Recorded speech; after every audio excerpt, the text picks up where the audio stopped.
Okay, I'm told we can go to Huda Abdel Hamid, Al Jazeera's Huda Abdel Hamid in Ramallah. Huda, we're watching a lot of live pictures right now in this rapidly moving situation. You're in Ramallah.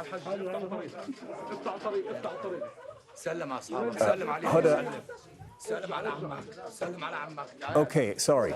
And we're going back to occupied East Jerusalem because this is the live scene at the apartment, the family apartment. This is the scene we were just watching where everybody had to be silent.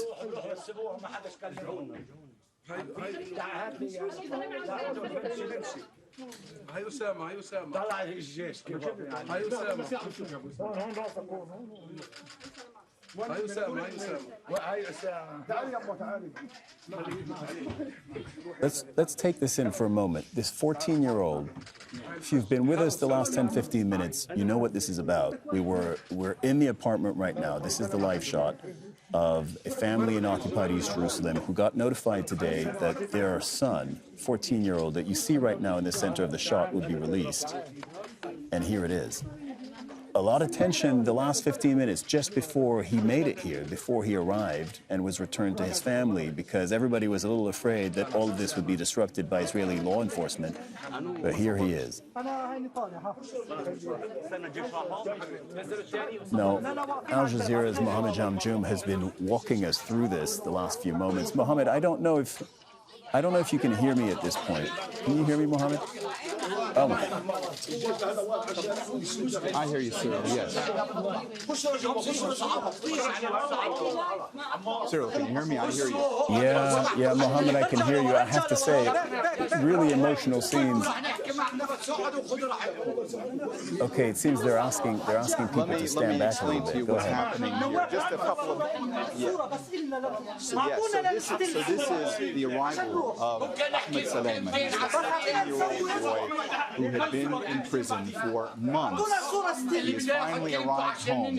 Again, Cyril, this just goes to show how everything changes here for these families in an instant. It was just a couple of minutes ago you and I were talking, and I was talking about the scene of panic that had set in here because everybody was convinced the security forces might raid this home at any moment. They were outside. They were circling the home. It looked like they were going to the upstairs apartment. Nobody knew what was going to happen, if they were going to be kicking out the journalists. Now, just a couple of minutes ago, the arrival of Ahmad Salayme. He was in prison, he was in administrative detention.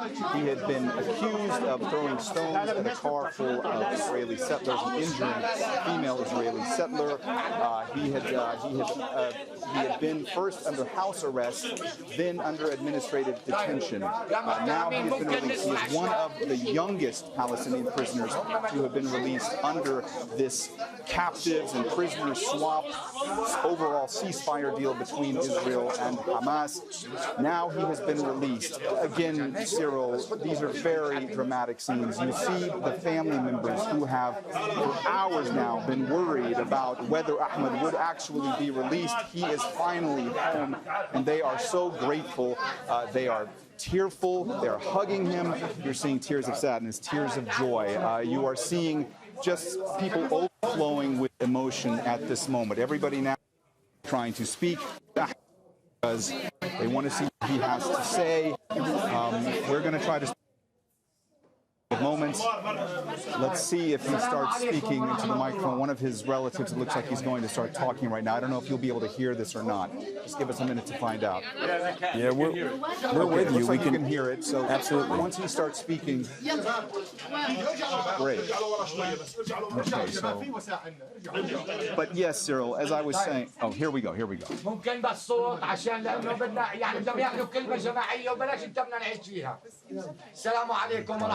Assalamu alaikum.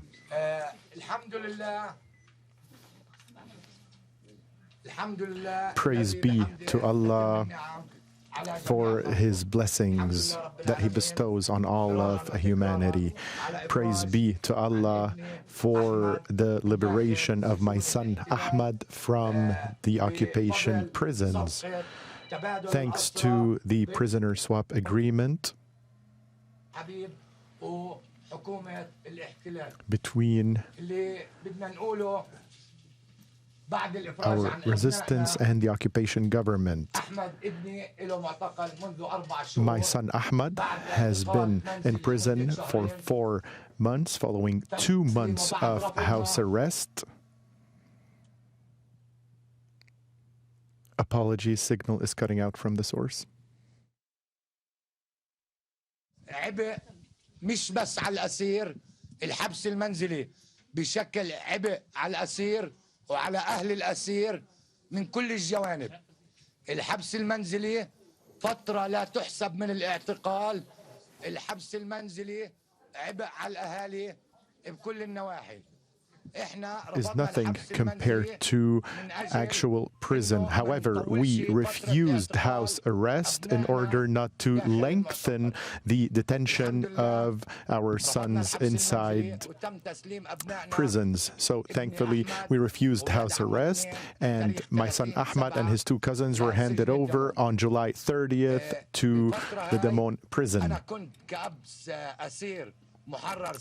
During that period, as a former liberated detainee, I was prohibited from visiting my son, and the same thing for Mohammed, Muhammad's mother, because her ID is from the West Bank, even though she has a residency permit in the occupation state.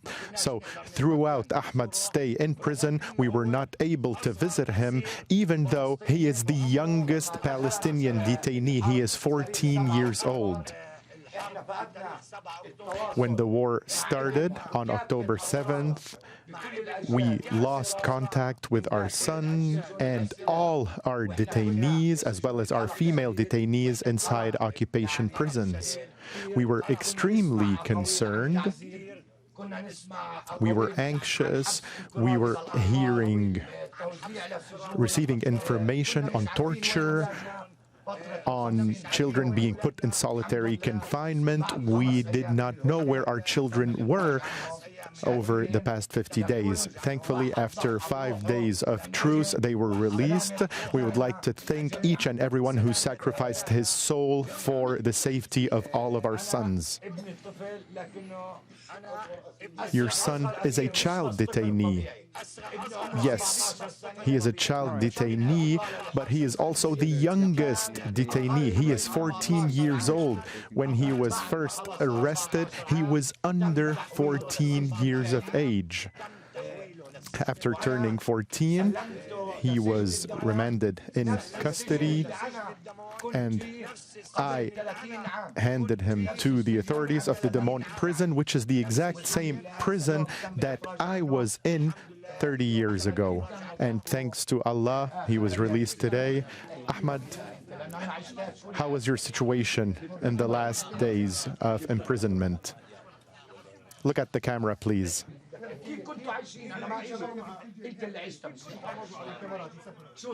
Say whatever you wish. You've lived through this experience. Tell us, what happened to you? How was the situation?